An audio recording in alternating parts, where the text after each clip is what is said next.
Hello students, आज प्रत्येक competition exam में मॉडल्स एक्सिलरीज के 2-4 क्वेश्चन अवश्य आते हैं और बच्चे इन मॉडल से बहुत ज़्यादा डरते हैं क्योंकि उनका कंसेप्ट क्लियर नहीं हो पाता।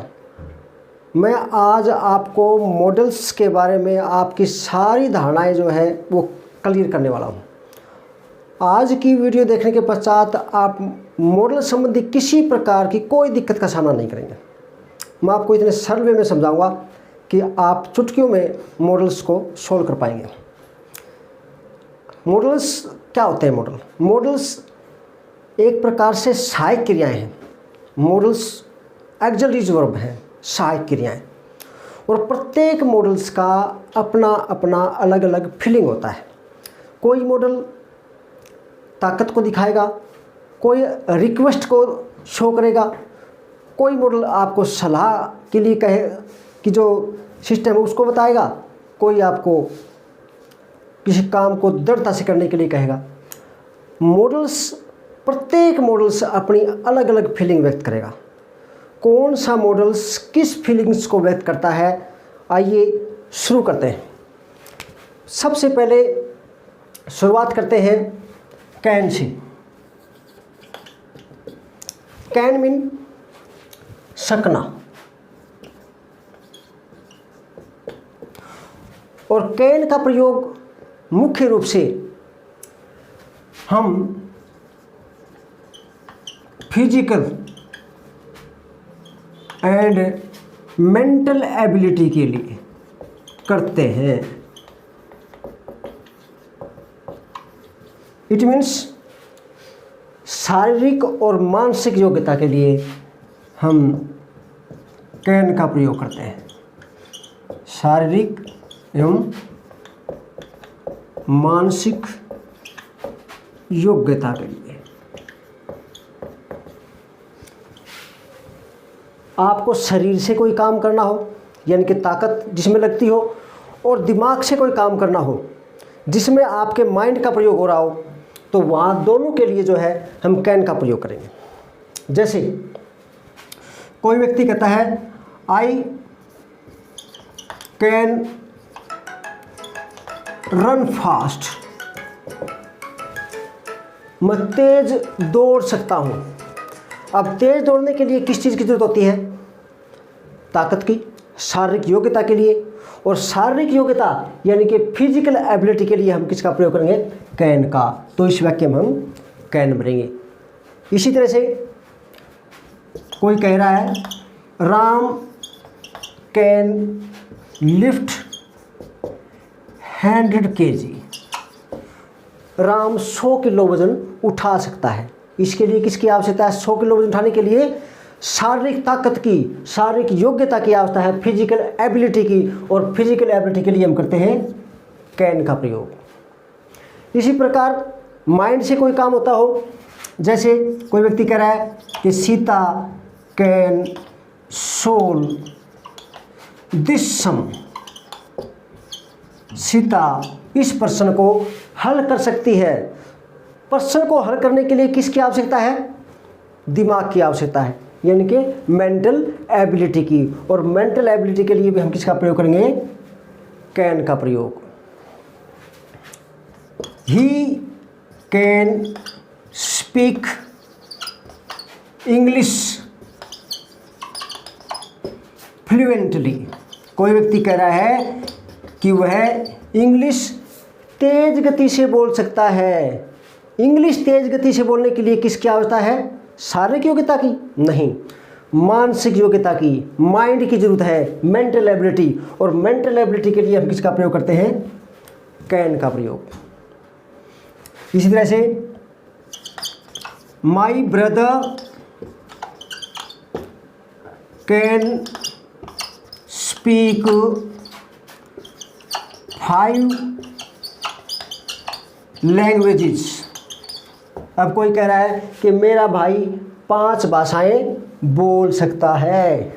और 5 भाषाएं बोलने के लिए ताकत की कोई आवश्यकता नहीं होती, दिमाग की आवश्यकता होती है, माइंड की आवश्यकता होती है, यानी कि मेंटल एबिलिटी की। और मेंटल एबिलिटी के लिए हम किसका प्रयोग करेंगे?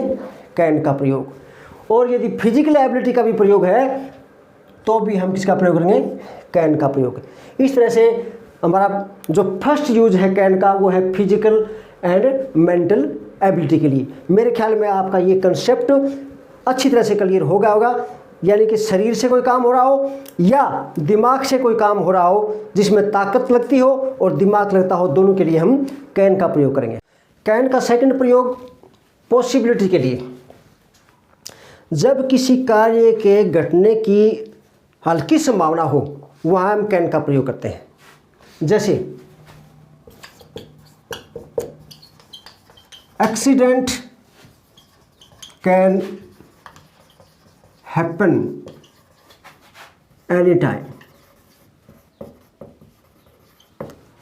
अब कोई व्यक्ति घर से बाहर निकलता है, रोड पे चल रहा है, तो एक्सीडेंट होने की हर समय संभावना होती है और वो संभावना हल्की होती है और हल्की पॉसिबिलिटी के लिए हम कैन का प्रयोग करते हैं। जैसे किसी का पिताजी बाहर गया हुआ है और बाहर गया हुआ व्यक्ति कभी भी और किसी समय भी लौट सकता है, उसके लौटने की संभावना हर समय होती है लेकिन श्योरिटी नहीं है वो कब लौटेगा, उसकी हल्की पॉसिबिलिटी है और हल्की पॉसिबिलिटी के लिए हम कैन का प्रयोग करते हैं। कोई व्यक्ति कहता है my father can come home any time. मेरे पिताजी घर किसी भी समय आ सकते हैं, हल्की पॉसिबिलिटी, और उसके लिए हम कैन का प्रयोग करेंगे। इसी तरह से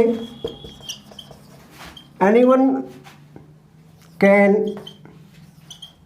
कम एनी टाइम।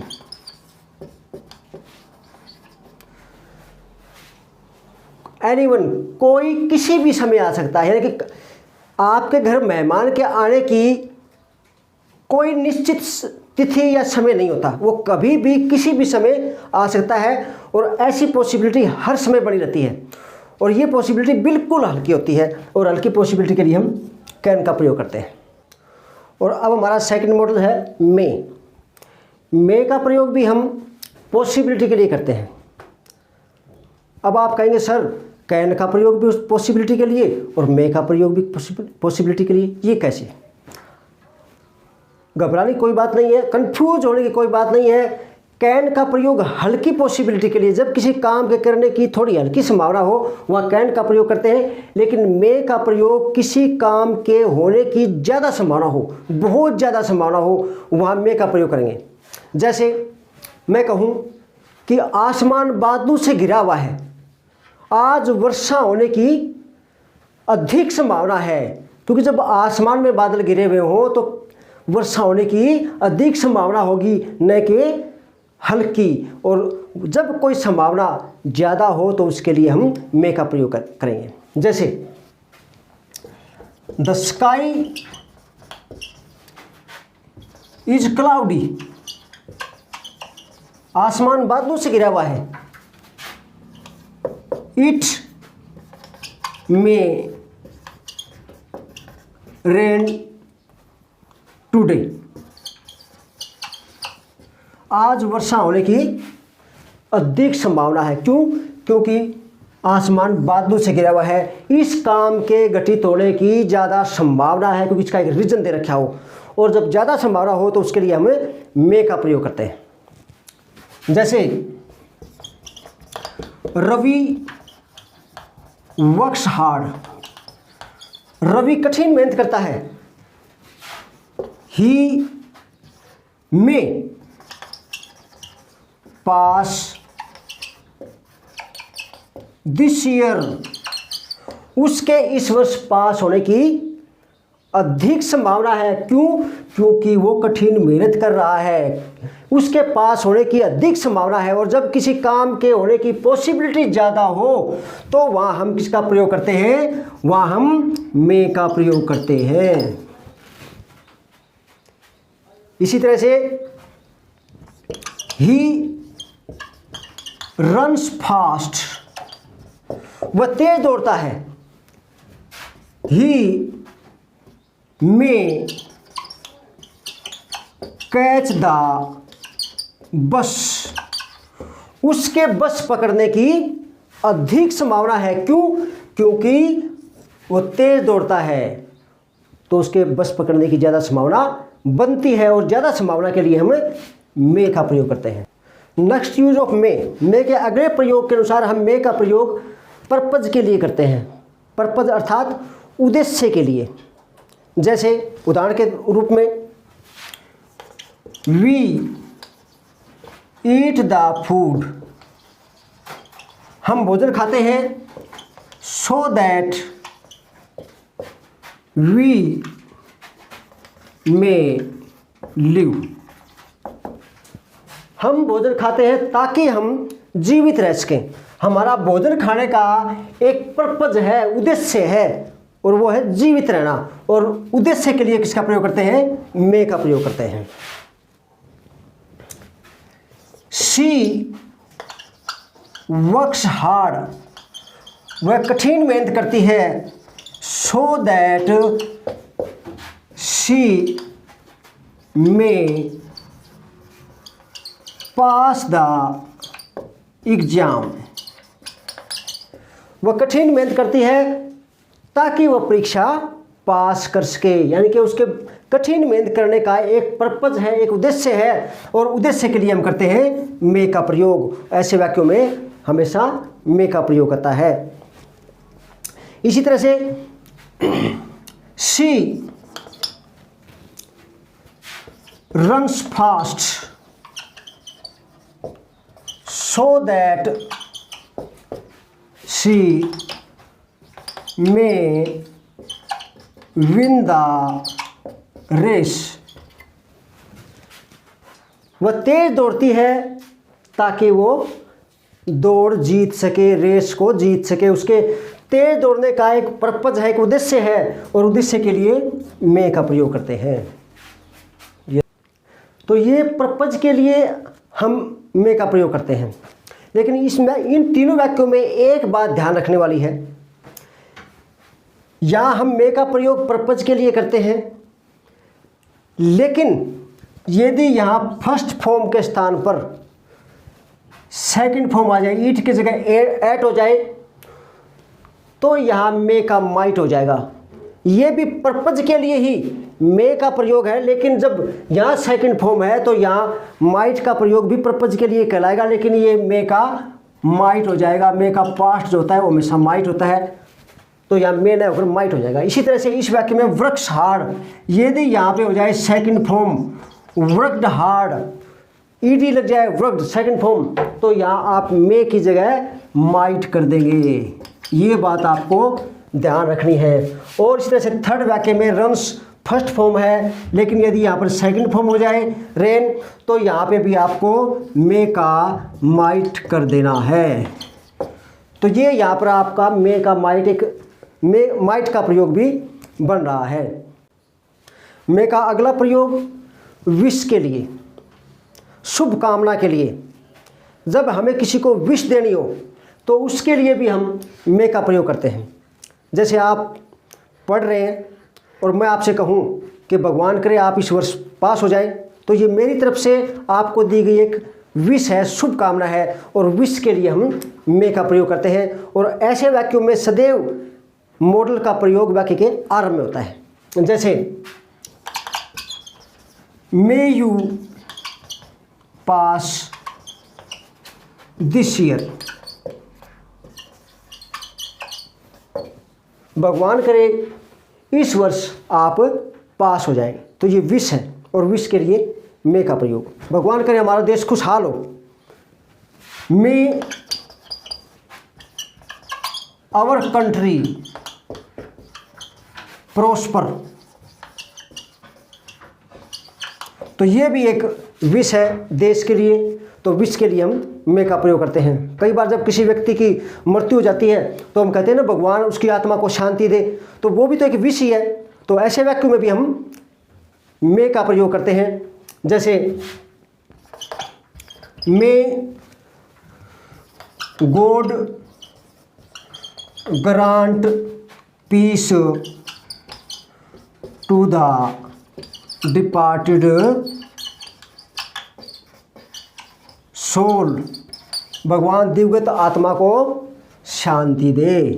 ऐसे वाक्यों में जहाँ विश आपको दिखाई दे वहाँ हम मे का प्रयोग करते हैं। जैसे मैं आपसे कहूँ भगवान करे आपकी उम्र लंबी हो, तो ये भी मेरी तरफ से आपको दिया गया विश है और विश के लिए मे का प्रयोग करते हैं।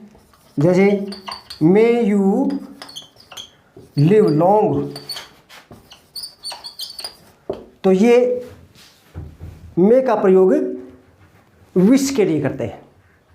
नेक्स्ट यूज ऑफ मे, अनुमति के लिए, परमिशन अर्थात अनुमति। तो मे का प्रयोग हम परमिशन लेने और परमिशन देने के लिए भी करते हैं। जैसे हमें किसी को कहीं से कहीं जाने की परमिशन देनी हो, किसी के अंदर आने की परमिशन देनी हो, तो वहाँ पे हम मे का प्रयोग करते हैं। जैसे कई बार कई बच्चे जो है अध्यापक बैठे हैं और बच्चे बोले सर क्या मैं अंदर आ सकता हूँ या आ सकती हूँ, तो ऐसे वाक्यों में जो है परमिशन ली जाती है, तो वहाँ मे का प्रयोग करेंगे। जैसे मे आई कम इन सर,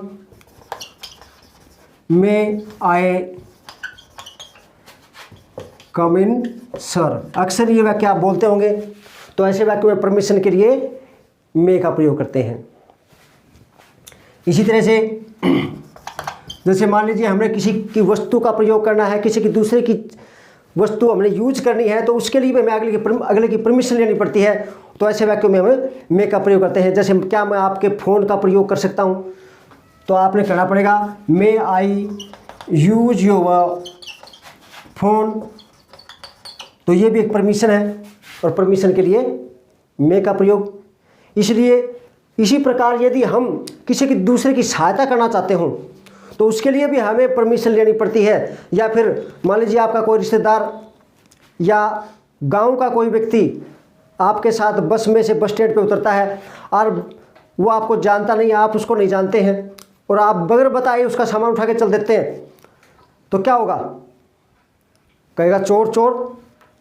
तो इसलिए दूसरे की सहायता करनी है तो भी परमिशन लेनी पड़ती है। तो आपने पहले कहना पड़ेगा कि क्या मैं आपकी सहायता कर सकता हूँ, मे आई हेल्प यू। तो ऐसे वाक्यों में भी हम मे का प्रयोग करते हैं। और अब हम आइए करते हैं कुड का प्रयोग।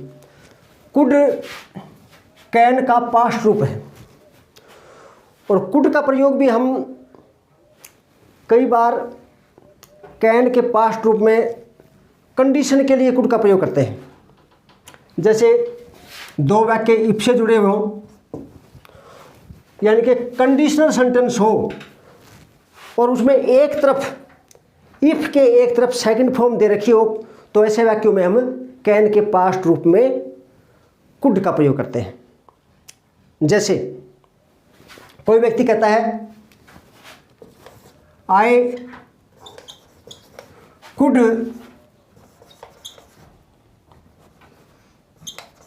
By A car if I had money. अब यहाँ इफ कंडीशनल सेंटेंस है, यदि मेरे पास हैड सेकंड फॉर्म धन होता, कोई व्यक्ति कहता है यदि मेरे पास धन होता तो मैं एक कार खरीद सकता था। तो यहाँ पे कंडीशन के रूप में कैन के पास्ट के रूप में सेकंड फॉर्म आई, इसलिए कैन का पास्ट रूप जो है हम कुड का प्रयोग यहाँ कर सकते हैं। इस तरह से you caught the bus if you ran fast।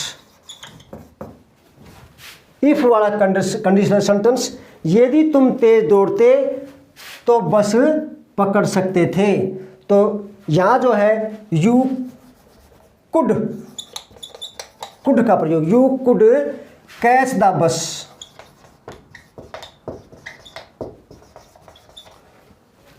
If you run fast, ये तुम तेज दौड़ते तो बस पकड़ सकते थे। यहाँ कंडीशनल सेंटेंस के रूप में कैन के पास्ट रूप में कुड का प्रयोग हुआ है। इसी तरह से हम और भी बहुत से उदाहरण ले सकते हैं।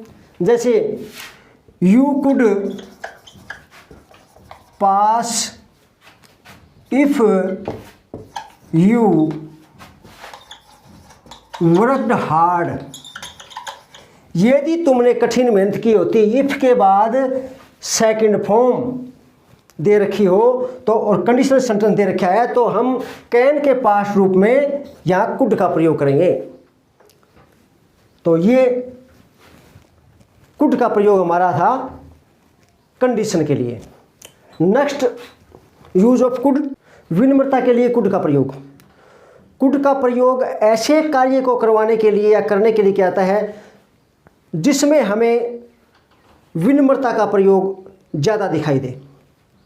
अर्थात यदि हमें दूसरे से कोई काम करवाना है तो हमें विनम्रता का प्रयोग करना ही पड़ेगा और ऐसे वाक्यों में हम कुड का प्रयोग करेंगे। मान लीजिए आप स्कूल में स्टूडेंट्स हैं, आप खिड़की के पास बैठे हुए हैं और एक तरफ ज़ोर से हवा चल रही है और आपको कोई बच्चा कहता है कि आप खिड़की को प्लीज़ खिड़की को बंद कर दीजिए। वो आपसे रिक्वेस्ट कर रहा है, प्रेम से बोल रहा है, पोलाइटनेस से, विनम्रता से, तो आप खिड़की बंद अवश्य करेंगे क्योंकि हमें दूसरे से यदि कोई काम करवाना हो तो हमें प्रेम से, पोलाइटनेस से, विनम्रता से बात करनी पड़ती है, तभी वो काम होता है। तो ऐसे वाक्यों में हम कुड का प्रयोग करते हैं। जैसे could you close the window please, क्या आप खिड़की बंद करने का कष्ट करेंगे। अर्थात आपने खिड़की बंद करने के लिए भी बड़ी ही प्रेम से, विनम्रता से बात की और विनम्रता के लिए कुड जो है वो सबसे अच्छा प्रयोग है। आप घर में बैठे हुए हैं, आप पढ़ रहे हैं, किसी काम में लगे हुए हैं और आपका भाई बहन आपके पास से गुजर रहा है तो आपको पानी की ज़रूरत है और आप अपने भाई से कहेंगे या बहन से कहेंगे कि भैया या बहन एक गिलास पानी ला लें। यदि आपने प्रेम से कहा, आपने विनम्रता से कहा तो आपको पानी मिल जाएगा, लेकिन आपने डांट के कहा कि एक गिलास पानी का लेके दे तो आपको पानी नहीं मिलेगा। क्या उत्तर मिलेगा? खड़े होके पी लो। तो इसलिए जो है आपको दूसरे से काम करवाना है तो विनम्रता का प्रयोग करना पड़ेगा और विनम्रता के लिए कुड का प्रयोग। जैसे could you bring a glass of water please, कृपया क्या आप एक गिलास पानी लाने का कष्ट करेंगे। इसी तरह से could you tell me the right time, क्या आप मुझे सही समय बताने का कष्ट करेंगे। अब मान लीजिए आपको समय की ज़रूरत है, आपको किसी से समय पूछना है और दूसरे के हाथ में घड़ी बंदी है तो क्या उसका हाथ पकड़ के आप कहेंगे कि समय दिखाना। अब उससे समय पूछना है तो विनम्रता से ही प्रयोग करना पड़ेगा, विनम्रता से पूछना पड़ेगा और विनम्रता से पूछने के लिए कुड सबसे अच्छा मॉडल है। तो ऐसे वाक्यों में हम सदैव कुड का प्रयोग करते हैं। तो ये कुड का प्रयोग था। इसी तरह से हमने आज कैन में कुड का प्रयोग जो है उस बहुत अच्छी तरह से सीख लिया है और मुझे उम्मीद है कि ये सभी बच्चों के इस तरह से समझ में आ गया होगा और उनका सभी कंसेप्ट क्लियर हो गए होंगे। आने वाले वीडियो में जो और दूसरे मॉडल बचे हुए हैं उनको भी मैं बहुत ही अच्छे वे में समझाने की कोशिश करूंगा ताकि आपके सारे कंसेप्ट क्लियर हो जाएं। Thanks to all for watching this video.